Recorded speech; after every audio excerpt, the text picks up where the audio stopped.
All right, welcome back to Beach Chair Chats. My name is Brian Kaiser today, and I'm here with a great guest on the West Coast. Here on the East Coast, it's almost lunchtime, and he's just getting started. It's Dr. Jeffrey Bowen. How are you doing today, Jeff? Oh, I'm doing well. Thank you very much for having me. It's a Monday, right? It is. And you do a lot of work on pain. Is Mondays painful? Are Mondays painful for you? Just All the days that end with Y are painful. So, yeah. yes.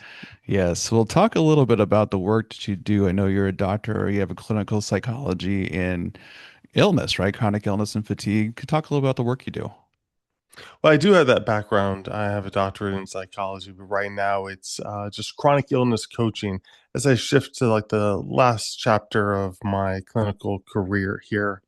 I'm Hmm. looking to do something different. For the past 2.5 decades, had been a psychologist working primarily with chronic illness, chronic pain. Hmm. So what are some, I know you also deal with your own chronic illness and pain, correct? I do. I have common variable immune deficiency. That's S- where a specialized B cell coming out of the bone marrow doesn't make the immunoglobulins. And so I have to infuse the immunoglobulins in once a week. And so I've been living with that for about a decade. So what's that? Can you kind of give, I don't know what that is. See, for me, I'm learning these new things too as So well. it's kind of Layman's terms. Yeah. It doesn't sound, it sounds I always think painful. it's a little interesting, but I always just get the little kind of like nod from the Hmm. doctors. So I was just working in an office, and it was next to the airport, and we're right where the planes were taking off. And I was always telling people that's the sound of low overhead. That's Hmm. all it is. And I thought everything would be okay, but it turned out that the building was turned over a few times in bankruptcy, wasn't taken care of, and there was black mold in the Hmm. HVAC. And so for 3 years, I was just saturating myself with black mold. I had this horrible sinusitis, took the prednisone. My body just flipped out, and no one Yeah. could really understand why. And I go to so many different doctors, a myriad of different doctors. And finally, someone figures out that yes, that could be a mold issue. I do get it environmentally tested, and Hmm. there's two neurotoxic mold species in the HVAC. Wow. And that sounds like it was horrible. And I did all the different techniques and all the different interventions. A lot of it within that functional medicine space Yeah. of kind of healing, but I didn't kind of heal as well as I wanted to. Hmm. And so I thought, you know what? I'm going to go to the Mayo Clinic. I'm going to go to the Cleveland Clinic. But before I do that, I'm going to look up the hospital directory, and I'm going to see, is there anything else that I'm missing? And I see this title, and it's toxicology. And I'm like, you know what? I feel pretty darn toxic. So I Hmm. go there. He doesn't believe in all the mold stuff. He thinks that's all hogwash. And I don't really care because I'm just feeling miserable. Yeah. And but he listens to me. And so he's kind of a surly older man. He listens to me, and he tests the immunoglobulins, and it was a specialized just blood test. Shows mine clinically low. Gets sent to the immunologist, and they do a vaccine. They give me a vaccine, and then a month later, Mm. I come back to see, did I make antibodies to the vaccine? I don't. So guess what? I've common variable immune deficiency. Well, it sounds like you had quite the journey with doctors, right? And just trying to get to the answer. I think it's an important thing, patient advocacy, right? We can never tell people enough to advocate for the health. So talk about that journey, the frustrations of finally get an answer. What did that feel? I mean, it's not obviously you're living with this, you have it. What did it mean to you to finally get an answer and also to be listened to by a doctor? It brought tears when I finally got the diagnosis. Not that I wanted a diagnosis, but I Mm. wanted a plan, a treatment plan. But I had gone to all the different doctors. I had so many ENTs, internists, and I was routinely dismissed in terms of, oh, it's going to be better in a week or two. Just give it a little bit of Mm-hmm. time. And I was told it was anxiety. I was told Mm-hmm. that, you're just stressed out. And I could witness firsthand what many, many people have shared with me throughout the years, especially when it just comes to a place where they don't know. But Mm-hmm. doctors don't like to say, you know what? I don't know. You know what? You got me. You fooled me. I Yeah. can't figure this out. And But the problem with that is they just won't say it, so they'll put in something in there, Hmm. and they'll throw a psych diagnosis and anxiety. It was a primary immune disorder, it wasn't Yeah. anxiety. But they always feel like they have to deliver an answer, but they forgot the most honest answer, which is, I don't know. Yeah.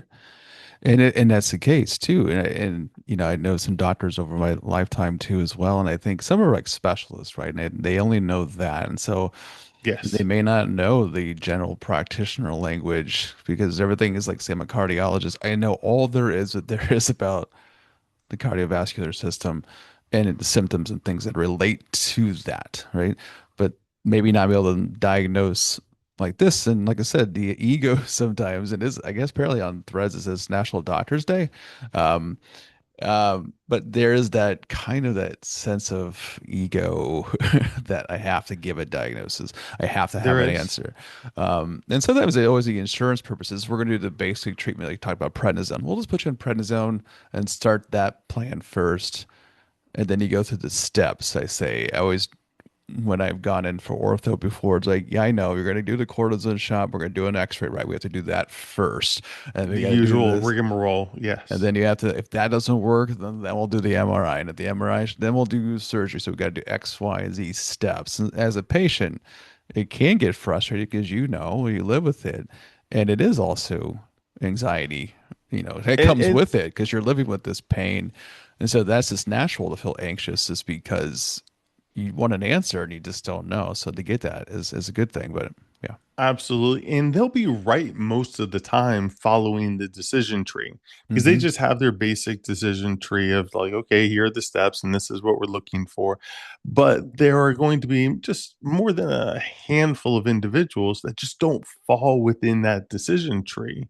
Mm-hmm. And then it becomes psychosomatic, and then it becomes these other things rather than them understanding or science in general understanding the pathways. But I completely understand where they're coming from, and they're going from one office to the next exam room on and on, and that decision tree will serve them well for the most time, but they have a hard time recognizing when it's not a horse, but Mm-hmm. it's a zebra that they Yeah. hear. Yes. Well, now that you have the answers, how is life today? How are you feeling today? Now that you have a diagnosis, you have a treatment for it, how are you feeling today? Just on this Monday here in March, how are you feeling today? Oh, I know I look fine. I look fine, but I still have nerve pain in my Mm, head, my foot every single yeah. day. And there's a fatigue, there's a general fatigue that kind of comes with it.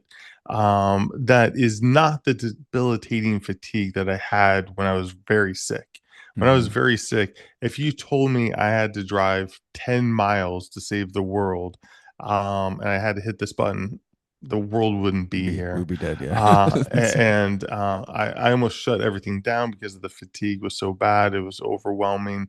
And so I don't have that same level of fatigue, Hmm. but I can most definitely respect the fatigue and how heavy fatigue is. I've had severe chronic pain and I've had severe fatigue. Severe fatigue for me was far more debilitating than severe pain.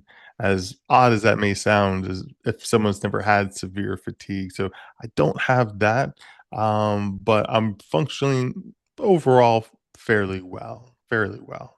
Well, you talk, with chronic fatigue and just, pain, people, we walk around in society and you probably ask yourself, how many of these people do you see that probably have pain? We mask it very well sometimes. We hide our fatigue with things, and we function, right? But how many people do you probably just imagine, just if you're, heck, I call this beach chair chats. I'm sitting on the beach. How many people are in chronic pain? I do know I'm in chronic pain when I try to walk on a slope beach. It hurts. Yes. I don't get people who run on the beach. It's like, how does that even functional? Because it's not even a straight surface. I'm just looking at it. That's painful to me. But you do coaching right now, right? And Yes. so talk a little bit about that, right? with your. Well, it's fascinating because it's not about the diagnosis and treatment of a mental disorder. It's Hmm. not a mental illness, but it's really about that identity collapse, the identity, the sense of self, and the meaning when it comes to when the health illusion breaks. Because we always sit with this idea that we'll always have this body, and this body will function and serve us well Mm-mm. throughout our entire life, Sadly, no. and and that's not the case. I mean, even if we rock it all the way to the 90s, there'll be a point where this thing collapses. Hmm. This is entropy. This is things will fall apart. Sometimes they fall apart on people sooner rather than later.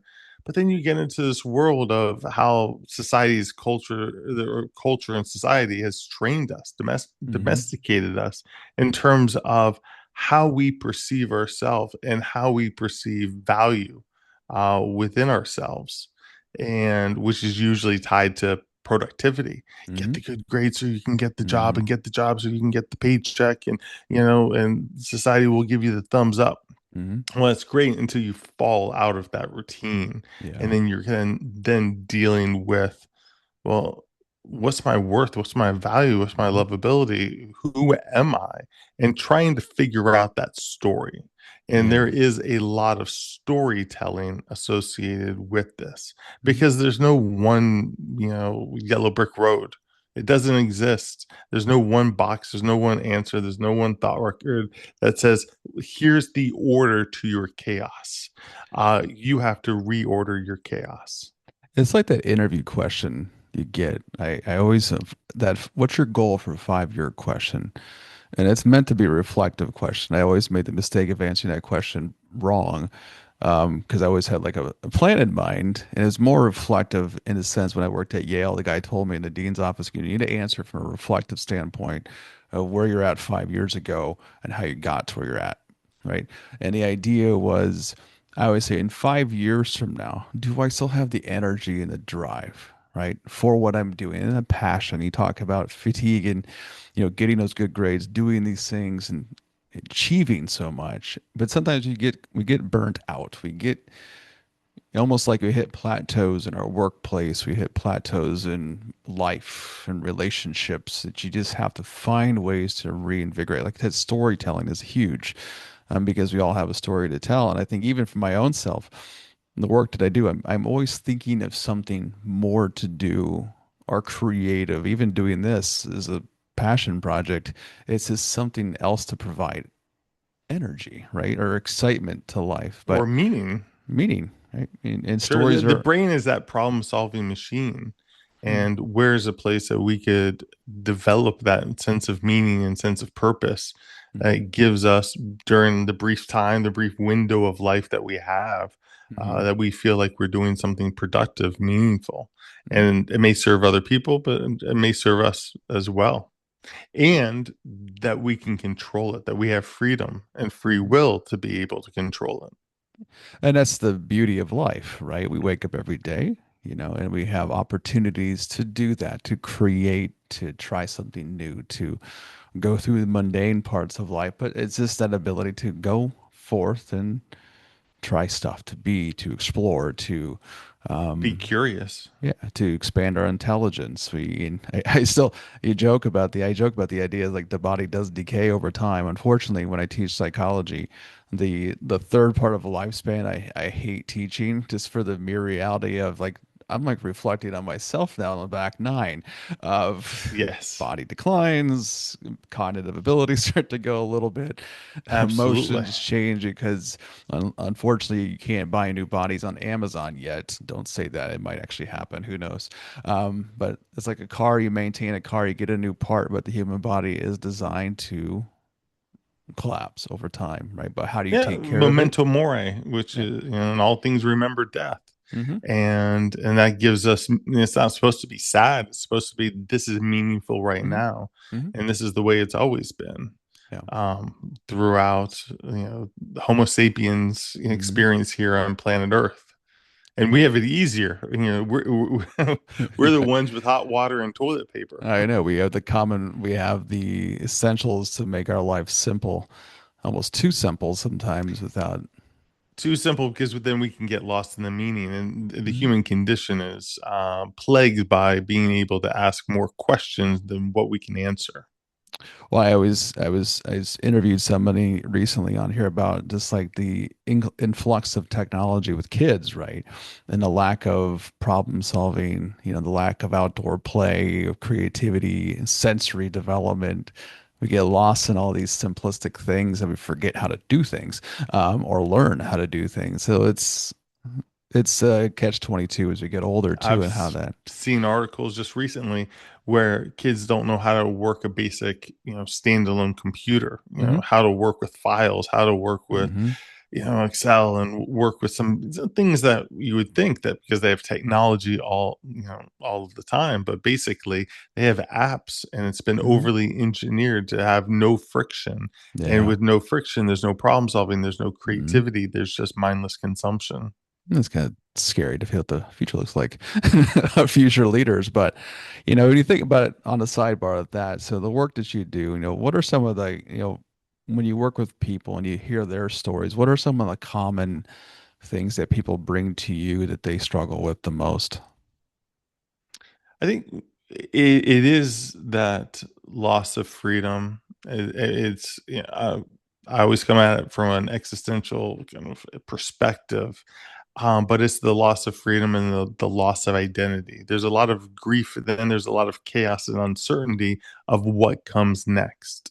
It's the Hmm. uncertainty of their the work status, uncertainty of their health status. Hmm. What does this look like, and then how do I plan ahead? And how it changes everything. It doesn't, you may have a back injury. It doesn't change your back. It can change the relationship with your spouse if you can spend Hmm. time with your family and friends.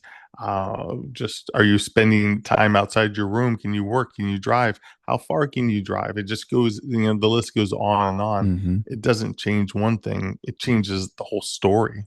Yeah, it's true. If what I thought about a long time ago, I had a knee surgery, and I remember it changes. Like it was one thing, right? It's my knee, but you're right. It affected my ability to be a productive father with my son, to do the things and or to do some stuff around the house that I couldn't without mobility at the time. So you're right. With one thing can be just almost catastrophic for lots of things if it's not remedied or you live with it. And I think lots of people do, as you would know this, do struggle with a lot of different types of pain. And even with actual physical pain will lead to that fatigue too, as well, especially if you're carrying around physical pain itself, that the body is just tired and people are just tired or not People sleeping. are. And you get into this one essential question that everyone is sort of asking themselves quietly in the background: who am I? Hmm. Just who am I? And they develop a sense, of who that is based on kind of growing up and what their talents and what the feedback is throughout life and what has worked and not worked. But then all of a sudden they're in this place where it's like, whoops, Hmm. I got to figure out this question again. Who am I? What do I do? What are my talents? What do I hope for? I always find like athletes are a perfect example of this, right? When you see athletes come to the end of their careers and retire, and when they retire, typically they're in their 40s. And I Yes. remember when Derek Jeter retired, he goes, I'm finally young again. He made the comments like, I'm no longer old anymore. I'm young.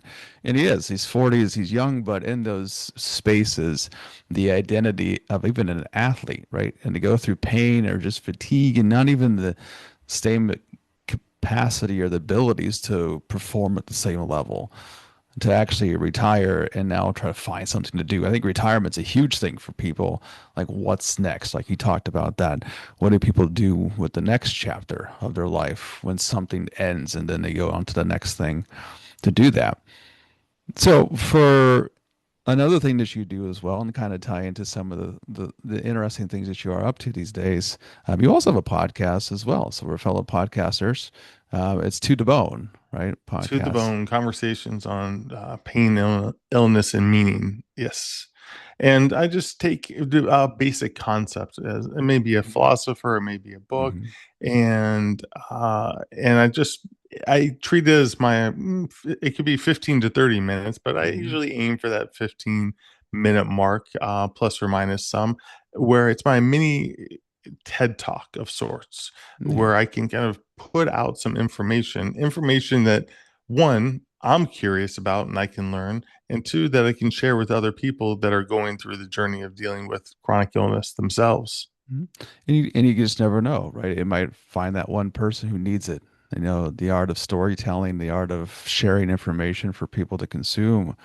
Like I said, it's helpful, not only for you to understand probably what you're going through, and also to share that, but also to help others navigate their own pain. So, how long have you been doing this podcast of I've been yours? doing it for about approximately a year, Okay. and it's been fun. It's not video; it's all audio, Hmm. and it's been fun just even figuring out the technology, figuring out the distribution, figuring out these little pieces in this world that I had no idea of. And I know, and one of the things I want to do is to be able to transition to being able to interview some guests and Hmm. talk to some people, and people have approached me, and it sounds interesting to me. It sounds like a nice challenge, and I'm Hmm. always up for a nice challenge and to be able to explore, because sometimes there can only be so much that I can talk to myself about. That's the thing. I've always, when I started doing this, like, how do I, I'm not just going to talk because I might get bored. So that's why I wanted to interview people. Because like I said, people have stories. You mentioned that. And I've met it's so far some fairly interesting people, and I have a bunch more slated, which is kind of overwhelming how this That's thing's taken. wonderful. It's kind of overwhelming how it's taken up. And it's like, okay, I got to slow my roll a little bit on this because like I'll just put these out 2, 3 a week. I'm like, no, I have a life and I burn out quickly. Yes. But it's wonderful stories. You get to meet some great people when you have some guests. So I encourage you to do that. It's invigorating. But it shows you that a lot of people have stories and they want to share their stories. Hmm. It's the thing that's really missing in our society is that human connection. Hmm. Even though I'm looking at you through a screen and Hmm. my microphone is picking up my voice, I'm not in the room with you. Yeah. But I think we're always striving for the humanness, especially with the world of AI Hmm. and the lack of third places that's been talked about plenty, but there really just is very little or just less human interaction. But Yeah. the stories matter, and Hmm. people want to hear it, and people want to see it. Yeah. Tell it. And that's a excellent point because we do live in a world where we are lacking. I think people are starved for it. They want connection. But we were in platforms. We connected online, right, through an online platform. And I think people want to have connection, but they're missing the realness of it too. But sometimes those platforms lack because that's Yes, gonna be text based or this or that. But it's not this, like I said, we're not in the same room. We're not just sitting at a coffee shop having this conversation or even in a live sure. studio doing this. It's all virtual. It's on a screen, but it's still something because you get to see people. But at the end of the day, I turn this thing off, you turn yours off, and you're in California, I'm in here, and you go about your day, I go about mine, and there That's that correct. the missing part of even an exit when you leave someone just to say goodbye, that part is missing too, I think. So I think people really need that connection. And I think as a society, we are on so much online social stuff that it's great, it serves a purpose, but it's not the real thing that we need.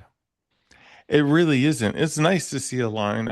I'm on Threads and Mhm. I'll see a line or someone will occasionally chat, and the chats are usually just very brief. It may be a back and forth Mhm. of a few lines kind of here and there, but it's almost like sending smoke signals. It's a Yeah. little bit of recognition. It's a Mhm. little bit of I see you or I agree with you or yes, you make a good point, but there isn't that human No, connection because they're and doing it their feels thing. very Oh yeah. empty. It feels very ephemeral. Yeah.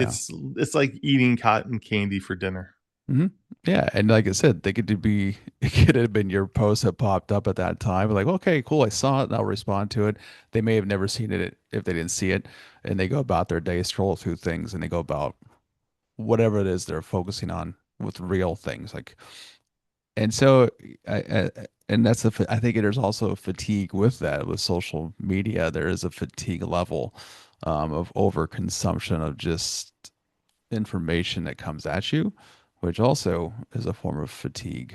I find myself getting burned 100%. out. I find myself getting burned out at times. Like I got to put this thing down. Now that I'm involved in trying to promote this thing, it's like I can't keep up, and I'm already getting tired, and it's only been a month. So, um, It reminds me of the book Civilized to Death. mm, And basically, we're just not built for this much information, and mm, I mean, the amount of problems that we can see in the world in mm, real time. I think I saw something along the lines of over 100 years ago, the average person would consume roughly the amount of a Sunday newspaper of mm, information, and that would be for their entire lifetime. And, yeah. and now we can devour that in less than an hour. So let me ask you this question. When you get to unplug from technology, what do you do with your time? What are some of the hobbies that you find enjoyable when you get to unplug from this work you do, from your own stuff, from being online, do your own podcast? When you get a break, what are the things that bring you joy? If it is a mental task here, and I'm looking, I need something where I want to engage the mental side, it's poetry. And Okay. I only found poetry after I became ill, where I was Mm-hmm. looking to express things that, and I was looking and I was just kind of poking around inside my own head. Mm-hmm. And I found that I'm not built for prose Mm-hmm. because I haven't been speaking in prose to other Mm-hmm. people for decades. I've been speaking in shards, little pieces, and I'm just poetry works for me on Yeah. that end.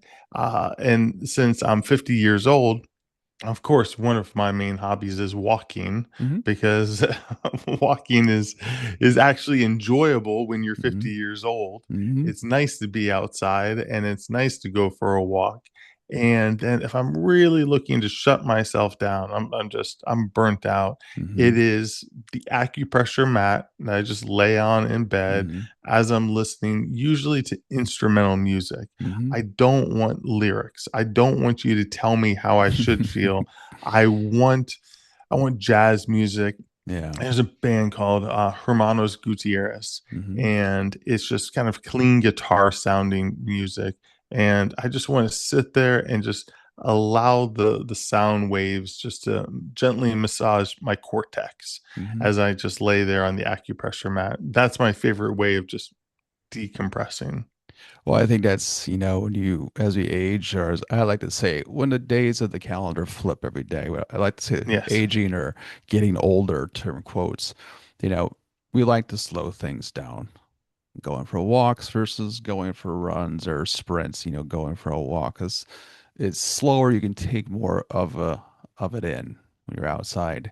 Listening to instrumental music is calmer just because again, you're not so focused on like the lyrics and what did somebody say or what are the words to the song. You actually can be immersed into the music itself. And I think that's one of the beauties of as we age is we have the power to slow things down.